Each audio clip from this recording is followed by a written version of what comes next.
But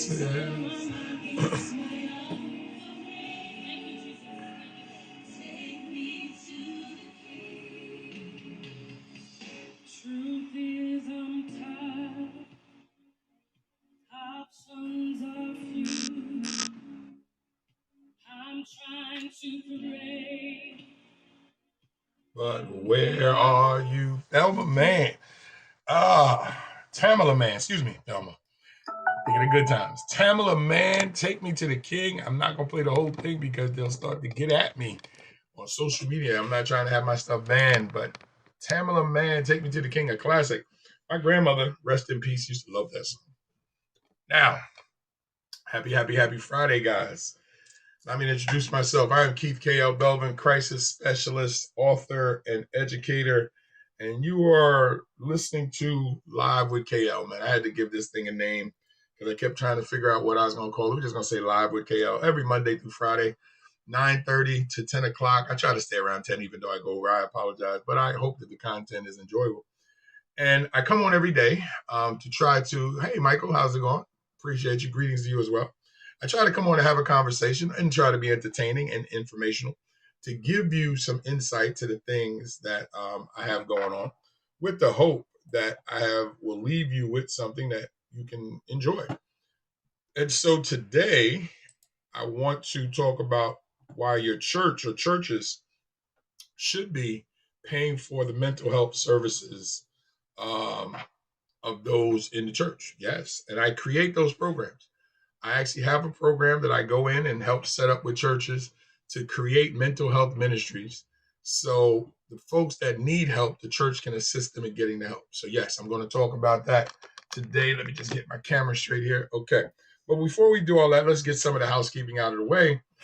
If you're watching me on the multiple platforms that I am on, thank you.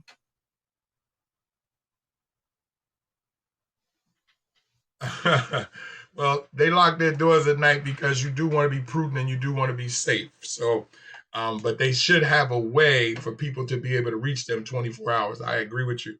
I've talked about that before. And if you don't have somebody, somebody in place, but churches should make themselves available 24 hours a day. You don't necessarily have to open up the building because we still have to be smart. There are people out here that would do damage just to do damage, and some people who do damage just because they are damaged.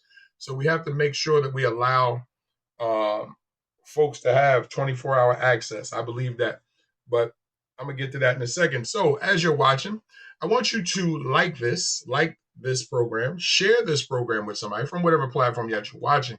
And then I want you to tag 3 people. We're going to go with 3. Even though it's the end of the week, I was going to say 5, but we'll go with 3 people. And then what I want you to do is let them know to come over. But I don't believe any humans being bad unless they're really scared. No, I mean, people do bad things. And if you do bad things, inherently, it makes you a person that is a bad person. That doesn't mean that you cannot change. It doesn't mean that you cannot become something better. You are what you do. God says what a man treasures is what's close to a man's heart. So if you have convinced yourself that bad actions are the thing, it is what it is. But the idea is that everybody is redeemable if they choose to be. That's the key, is if you want to get fixed, if you want to change the problems, you can. Unfortunately, many of our churches are not making themselves accessible, or they're not helping some of the people that are right there in their midst. And I'll talk about that in a second. So let me get back to some of this housekeeping. And Michael, I will definitely get to your statements in a second. So also the sponsor, Ethel and Annie Mae's Soul Food Kitchen. Shout out to Chef Danielle, who is a supporter of the show. And I am a big fan of her simply because this sister has grind from on the streets to doing what she got to do. She was outselling her meals, outselling everything that she's going. And she has put herself in a position to open up her own restaurant, and I want you to support it. It is at 497 Albany Avenue, Crown Heights, Brooklyn, and it is Ethel and Annie Mae's Soul Food Kitchen in the Crown Heights section, Brooklyn, 497 Albany Avenue. Check out her Instagram page at BK Chef Danielle. Facebook page is Chef Danielle Moore, or Ethel with an N, Ethel N, the letter N, Annie Mae's Soul Food Kitchen. All one word. You can check her out. First of all, she's an incredible woman, incredible chef. When you stop by her restaurant, and I will stop by when I'm in New York later on, I believe next month, I'm going back home to visit some family and friends. I'll make sure I stop by and support. Ask her about her bench that she has outside. There is some history that is being created with that bench, and I think you're going to enjoy the stories. The elders have blessed her because they have gravitated to her and they have given her their blessing. And we have to find a way to keep those doors open to someone who is deserving and someone who is putting in the work. And I honestly believe that she's on her way to bigger, better things as well with her restaurant. So shout out to Chef Danielle Moore, owner and operator of Ethel and Annie Mae's Soul Food Kitchen, 497 Albany Avenue, Crown Heights, Brooklyn. Okay, so today, in talking about churches helping out with the mental health services, I have told you I am a crisis specialist. And one of the things that I do in my counseling sessions is work with people who have particular problems, whatever those problems may be. I work with mostly women and couples and the men who have decided that they need some help too. I don't turn away the men. My focus is the women because they seem to catch it a lot more. And in that, I have helped start a couple of mental health ministries at a couple of different churches. Right now, I am currently connected to 3 churches, 2 that just signed up the other day and 1 that I work with in Southern Delaware. And what I actually help them do is to help them understand that people who come to church and may have different problems that they're dealing with.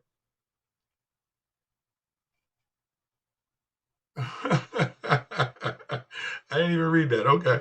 Anyway, and they come with different problems, and we need to be able to fix those problems, help those problems. And in doing so, the church can actually help with that. So one of the things that I do is in creating the mental health ministries, it makes it easier to get the church, because most churches, if not all, have outreach ministries. So they have funds put to the side to be able to assist those who are in need. So it might be your jail, your prison ministry, your homeless ministry, anything along that line. So my thing is, the funds are already there, but there are people sitting in church who are hurting, who are struggling, who need assistance. And what I do is simply just sit down with pastors and explain to them, here's why I'm needed. Okay. First of all, I know that all pastors, and I'd like to believe all pastors, care about their flock. And I know some of you are going to be like, yeah, right, they don't. It's not for me to try to judge who does and doesn't. I'm going to believe that pretty much most, if not all, care about their flock. But here's the problem. The flock doesn't feel comfortable with sharing everything that's going on with them because they're worried about their business, their problems getting out and discussed in the church. So what I do is attempt to come in and be an outside agent to be able to be that bridge between the church and the participant. I am a specialist. And as a specialist, I come in and I simply make that connection. The church brings me in and I help folks with their problems. And the church partners with the participant, with the churchgoer, and that's how the fee is covered. So the person pays what they can. I give a discounted amount. Church pays the rest. And that partnership allows people to get healed. It allows people to see that their church is pouring into them. So now when you hear those questions of where are my tithes going, you now get to see it. You now get to learn it.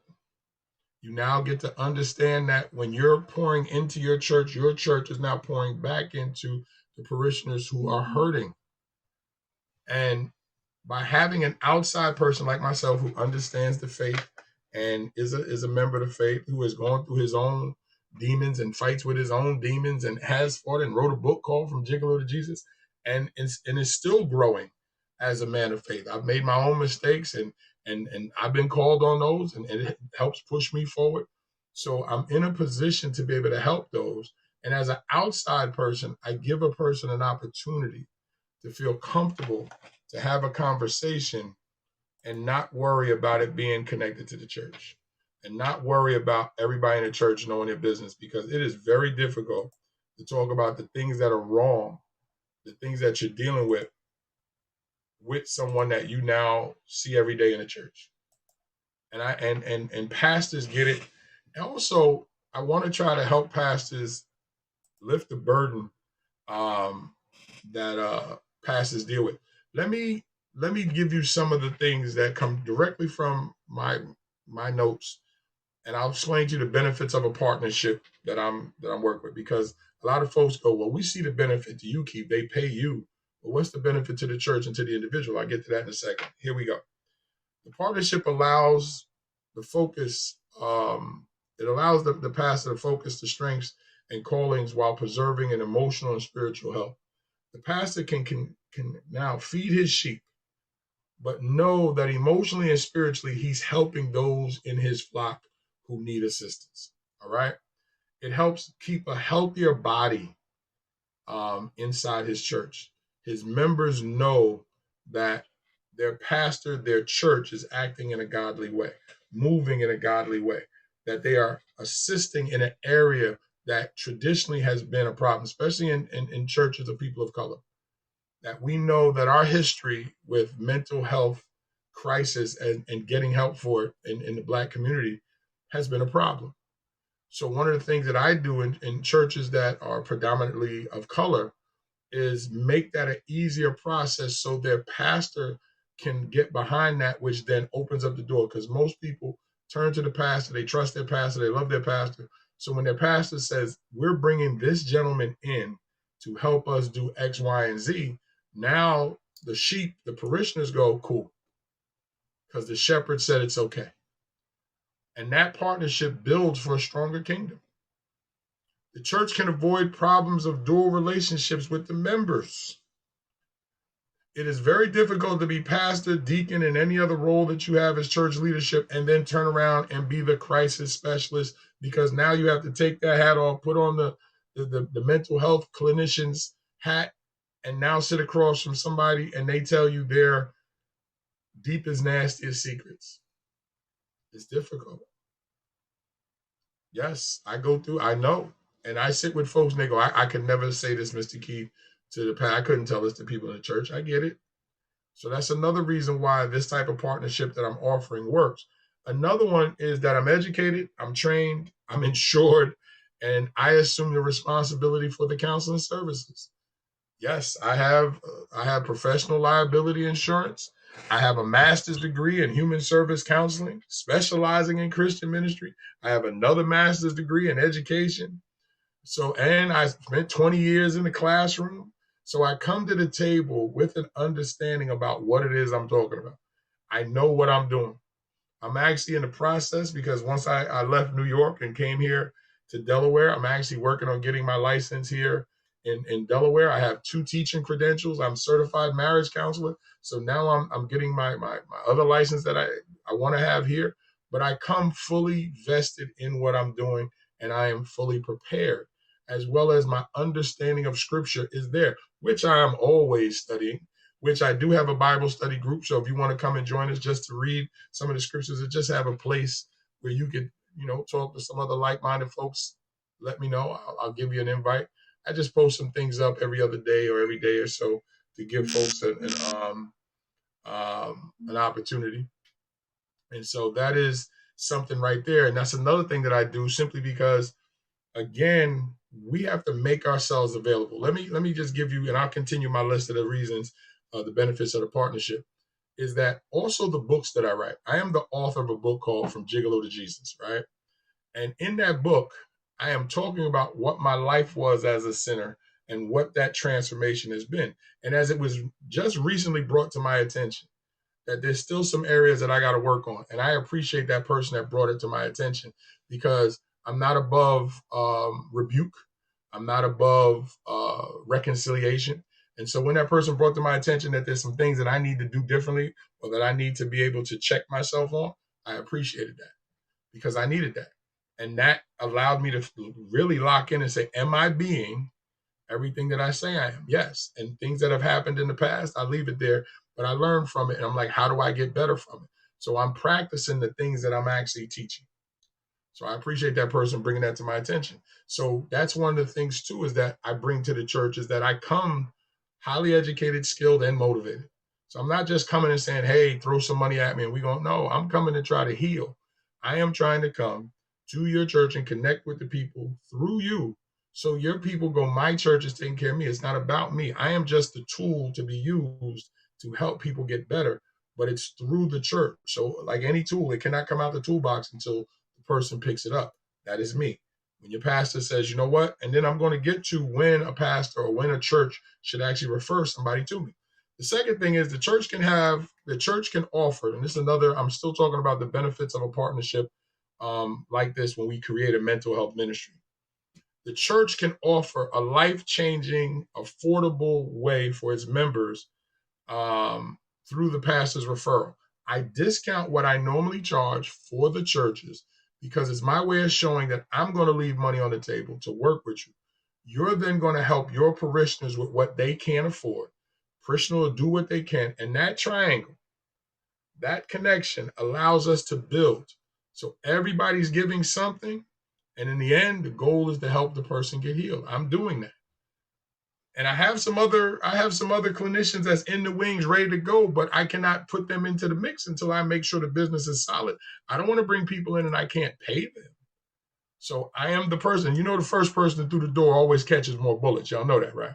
The first regiment always gets roughed off before the follow-up regiments show up. So, and then continuing on the benefits of a partnership with the church and myself is that I also provide affordable training for church staff and leadership of just little things to pay attention to when people come to the church. Little things, little changes, what to listen for when people are talking. And sometimes it's glaring. Sometimes because the one thing that a good church provides is comfort. Now, I know there's a lot of church hate out there. I get it. I know there's a lot of Christian hate out there. I get it. I just had to block somebody who decided he was going to try to slide in and then be disrespectful. And it was funny because he called me a libtard. I'm like, I'm a liberal? Okay. I didn't know. Whatever. So there's a lot of hate out there, but there are a lot of great churches too. And there's a lot of great pastors who want to see their people healed.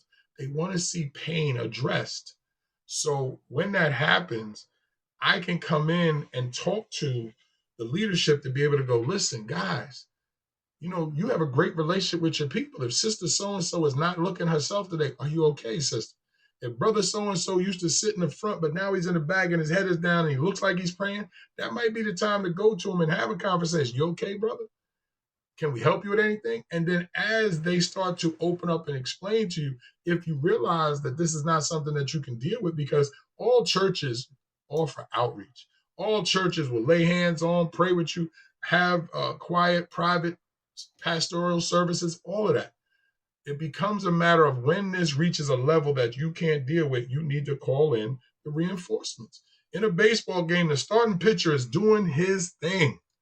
But then there's a point when they start to run out of gas. So they go to the bullpen, they look back and go, okay, let's get that right-hander in.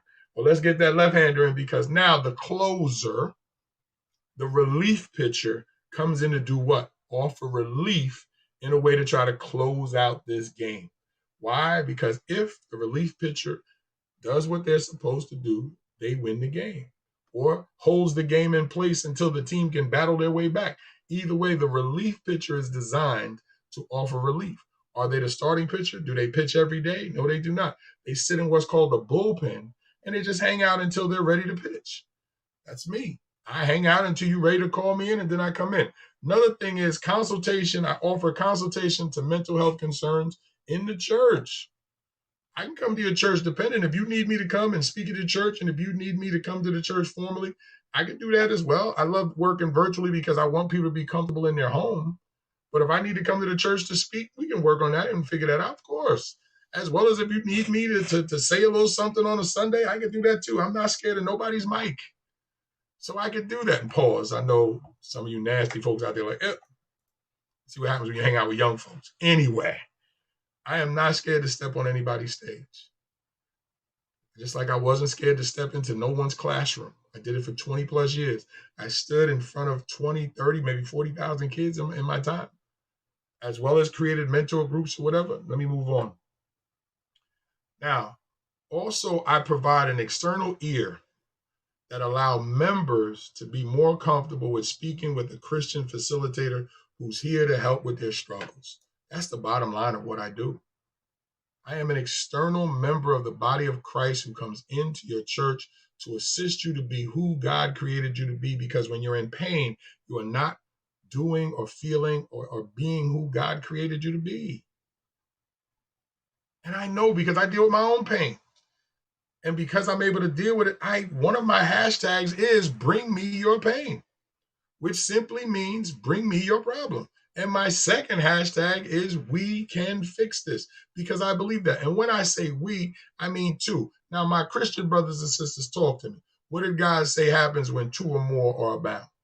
When two or more people together, what did God say? Put it in the chat. If you're watching right now, when God says two or more people are together, what does he say? I'm going to put you on a little church, little Sunday school right now. When God said when two or more together, put it in the chat. I'm going to come back to read it and see if you got it right. I'm not going to give you that answer. And the reason why is because when I can get with somebody on a call, and the reason why I work virtually, right? One, we're still dealing with COVID in a lot of cases, and they're now starting to get an uptick. I'm praying that it doesn't continue to increase, because I don't want to go through another shutdown. I really don't. I'm so happy to see my daughter back playing with kids and stuff like that. But we still have to be smart and we have to be sensible. And I'm not getting into the politics of the virus and all other stuff. I just don't want to see anything shut down. Now, with that said, I work virtually because I want you comfortable, because you may come to the church and don't feel you can be you. And I'm not knocking the church. I'd like a person to be in their home comfortable where they can feel comfortable and talk to me like this. So now share with me. Come on, let's get it all out on the table and let's figure out what's wrong. And when I address you and try to help you, it's also going to be based on faith principles, godly principles. What does the Bible say we should do? But I put it in a way that is digestible for you to understand what you need to do. Now, real quick, I'm going to explain to you when a church needs to refer to me. So for my church leaders, my pastors, my deacons, my deaconesses, whatever you want to call yourself, everybody, because and ladies are overlooked in the church. Let me just give a shout out to all my ladies in the church, lady pastors, the evangelists, all the ladies in the church, because a lot of times y'all are kind of put into a box of this is all women can do. Really? We're still there? We got some incredible lady pastors. We got some incredible lady deacons. We got some incredible lady leadership in the church. And we still have some old school folks who just refuse to see the women as anything other than greeters and women who cook. No, listen. I'm old school in some situations. But if a woman is gifted at what she do, let her rock. And let me tell you something. One thing I love about a lot of my ladies in the church is that when they understand that somebody is here to help, they get it. They understand it. They're okay with trying to heal the flock because they get it. Because many of them had to fight to get to their position and hold their position, that they understand some of the nuances of what I'm talking about. So I just shout out to all the ladies in the church. So when to refer me, right? Here's when you would refer me. Here's when you reach out to me. When we get together, it's not like you sign up tomorrow and I just start sending you invoices. No, that's not how it works. When we connect, when you have somebody, you'll reach out. And when you reach out, the discounts, everything is in place. So you're going to do everything that you do on a regular. It's just when you come across somebody who you just can't service, then you reach out to me. Now, here's when. When somebody's problems have not been resolved in a couple of sessions with you. See, it starts with you. All my church folks, listen to me. I am not here to fleece the flock. I'm not here to steal the sheep. I don't want them. I'm here to cut the hair out their eyes, clean the hair out their ears, and shear some of the hair off them so they can breathe a little bit, see what they're supposed to see, and hear what they're supposed to hear when you're preaching. I'm not, and then returned. Once they're cleaned up, they're returned. They never actually leave your flock. I'm not trying, I'm not starting a church. I am not a pastor. If you open Ephesians and look at the fivefold ministry, I am a real teacher / counselor. So I am a part of the fivefold ministry, the part of the ministry that is the weakest in most churches, the education counseling piece. That is what I do. So I'm not after your flock. So do not be scared. So when you get to a couple of sessions and you realize you cannot help this individual, you call me and send them to me. And I will give you a link that you just simply say, hey, reach out to our designated mental health person, our Christian counselor. They set up a time. I'll take care of it and then forward you the paperwork. We're good. You can give them the preliminary and explain to them what it is, because what you're going to do is you're going to ask them, how much can they afford to pay to? You know what you're paying. So you ask them, how much can you afford to pay for counseling? They'll tell you, Pastor, all I got is about $50. Okay, we got you. Pay them the $50. We'll take care of the rest. There it is. Pay them the $50. We'll take care of the rest. And twice a month. The church is only responsible for twice a month. If the person wants to see me more, then it's on them. But I don't want to put the church on the hook where they feel that they're being drained. No, twice a month. If I need to see the person more, I would explain that to them and we figure it out from there. Second reason why you would refer them to me. When the severity of someone's problems extends beyond your training, pastors, church folks, listen to me, leadership. You cannot heal every problem. You didn't go to school for it. In Romans, it talks about the eyes, the nose, the ears, the mouth, everybody playing a role. You cannot be all things to everyone. You can be God-like, but you are not God. This is why you need a professional. Again, let me put it in some very layman terms. Your general practitioner, your regular doctor, sends you out to a heart specialist if he realizes that your heart needs assistance that he or she cannot provide. They don't stop being your doctor. You are just now placed into the hands of the specialist.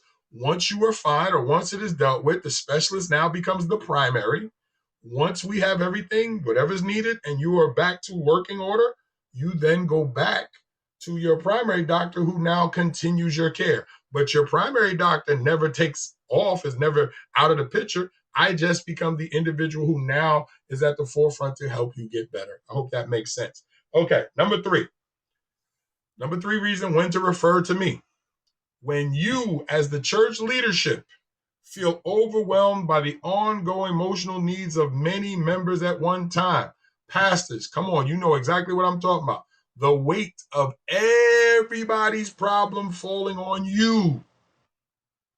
You as the shepherd, and who holds up the strong man? Remember, Moses was trying to hold up the cane, and when he would drop his arm, the men of Israel were losing to the Amalekites.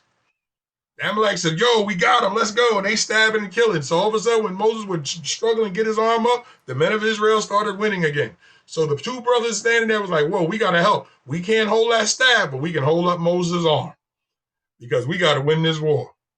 So they held up Moses' arm. So who helps the strong man? The people around you. So you do not have to hold your church on your back. That is why you call and reach out to somebody on the outside. This is why you say, I got a brother that can help. And you refer that out so you can go home and have dinner. Because some of y'all are staying at the church way too long. Your wives are like, where he at? And your husbands is like, you don't come home. Trust me, I get it. Last thing of why you should refer to me when someone is on staff, is going through crisis or facing challenging issues in their life. As the pastor, you want to make sure your staff is strong and you wind up taking on their problems. You don't have to. I don't just work with the parishioners. I work with staff too. Staff can be part of the program. The church can pay for them too. Because the goal is the healing. The goal is to create the ministry that the people in your church know that there is another shepherd that you can go to get help to come back and be at peace with your own shepherd, and more importantly, with our God. That is what my program does. And it is called BCAP, Braven Church Assistance Program. Braven Consultants is my company. Y'all know that I'm an author. I created my company because I wanted to help people, because I'm in a constant stage of working on me. I just said to you, somebody brought it up to me. And let me tell you something. We as humans will do some hypocritical things. Don't get it twisted. I am not perfect, but my imperfections and my embrace of my imperfections is what allowed me to help other people. I don't kick church people just to kick them. I don't knock church people just to knock them. And I have no problem with rebuke. And one of the things that I want to do and what I ask to do is I ask for that smoke. I want the problem because I believe God has given me the tools to fix it. This is my ministry. And it is an imperfect ministry because I am an imperfect person who serves a perfect God. I know some of that went right over y'all head. And I know some of y'all sitting there going, perfect God, this cloud God, this man in the sky that y'all don't see. Yes, secular person, I deal with you too. Because I don't turn away folks who don't believe in God who need help. You know why? Because healing is healing. Yes, I work with church folks, but that don't mean I turn away folks who don't. And that means when I work with you, I may not lean on my scriptures when I deal with you. So where I might lean on scripture for somebody else, I may tell you, what books are you reading? And I have other books that I can say, you can read that. But the one thing that people cannot argue, whether they are atheists or Christians, is that no one wants to be in pain. No one wants to hurt. No one wants to feel that there's no one to listen to them. So whether you believe in God or not doesn't bother me. Whether you believe in Allah, whether you believe in the Torah, the Quran, whatever you believe, I'm here to help. And if you want to invite me in to talk and say, well, can I talk about the Christian stuff? I won't talk about it in reference to you, but I'll talk about how it works for me, and we can have it from that point. Because that's what I do. I don't project my faith at all. I just tell you how it works for me. And if you go, how can you believe that white man's religion? Well, it's a black man's religion when I'm rocking with it. So I'm good with it because I now pull out the card that we hear a lot of folks go, I don't see color, which is such a lie. I don't react to color. Let's put it that way. I see color just fine. I see that certain people who don't look like me are treated differently than the way I'm treated. How could I not see that? But I'm not hung up on the history that you want to give me. What I am hung up on is how this works for me right now as a man of color. And if you want to attack me, that's cool. Look, they attacked Jesus. Killed him, and it was church folks that did it. The Romans carried out the deed, but it was church folks that put it into motion. Please pay attention to that. 7 days, they went from Hosanna to the highest to kill him. 7 days, guys. So don't ever get it twisted about why certain people treat you the way that they treat you. When in 7 days, the people who went from cheering him went to saying, let's kill him. The man that they had been waiting for their whole lives. That just shows you how imperfect we are. But the faith, when you read it and start to understand it, the faith is perfect. Men and women are not. Most of my atheist brothers and sisters, if you listen to them, they are arguing the actions of people, not the faith itself. Yeah, you have some that are just super scholars that'll argue the whole idea behind the faith, and that's cool too. How do you argue that? You don't. You say, okay, if that's what you believe, I got you. There's some people out there believing the world's flat too. It's not for me to change their mind. If that works, okay. I'm glad I'm on a part that's leveled. I'm glad I'm not out there near the edge. I'm serious. I don't trip on that because people are going to believe what they want to believe. And people are going to feel what they want to feel. What I'm doing here, what I just mentioned, and what I just talked to you for this half an hour was how to get the churches who want to help to do that. I want to leave you with this. My church folks, get a little closer. In Revelations 2, now the only time I'm giving you scripture, because I'm not big on quoting scripture when I know some of the people watching may not read the Bible, but in Revelations 2, please understand this. 5 of the 7 churches were out of pocket. and had become carnal. 5. So by the end of the story, 5, 68, 70 something, no, that's more than that. Almost 80% of the churches were out of pocket. So please understand that we have a lot of people hurting. We have a lot of people who are in need. And I call it the Miss Seeley factor. So all of you that watch Color Purple know exactly what I'm talking about, but I'll give it to you again. Sugar Avery busts through the doors of the church with the people from the juke joint on a Sunday afternoon. She now, led by God, is going to make this reconnection with her father. Everybody in the church feels it. We got the sinners singing. We got the church folks singing. Everybody's singing. God is trying to tell you something.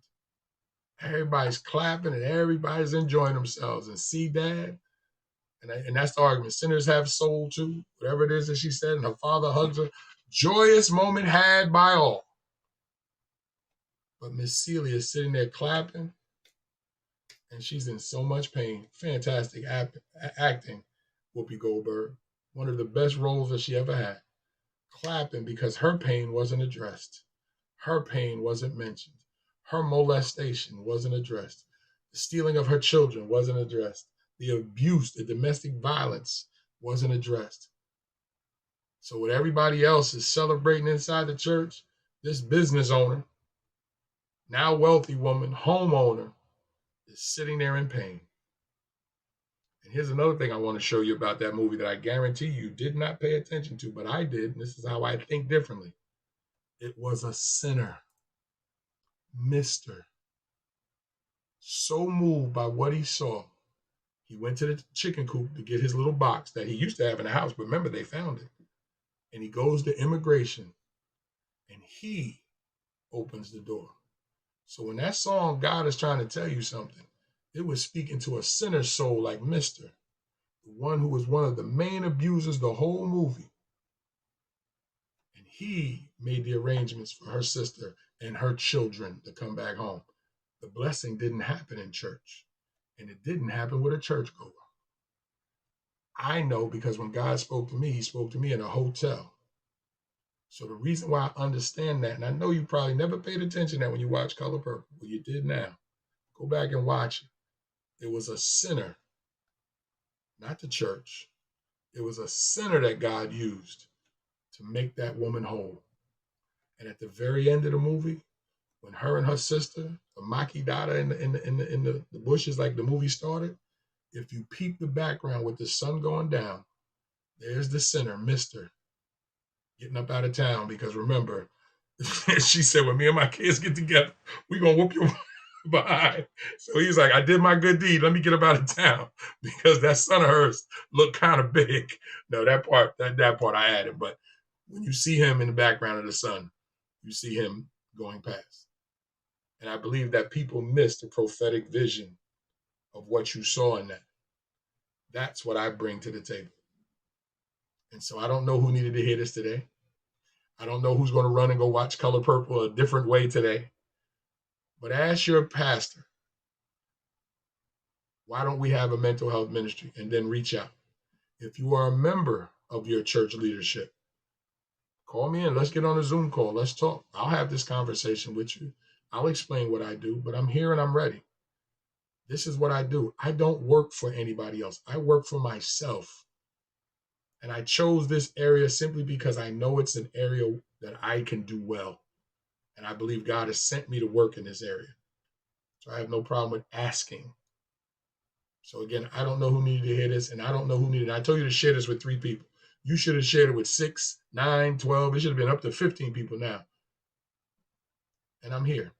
Okay? So I am Keith K.L. Belvin, crisis specialist, award-winning author, educator, man of God, and a person who wants to create mental health ministries in your church. I have some other members of the kingdom that's ready to go. So if this grows, I have folks ready to go. But first, somebody has to go through the door first. I am that person going through the door, and I am here. I'm all churched out. Come on, dog.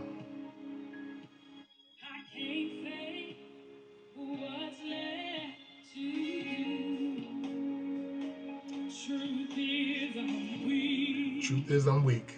Come on now. Have a great weekend, guys. Take care. God bless.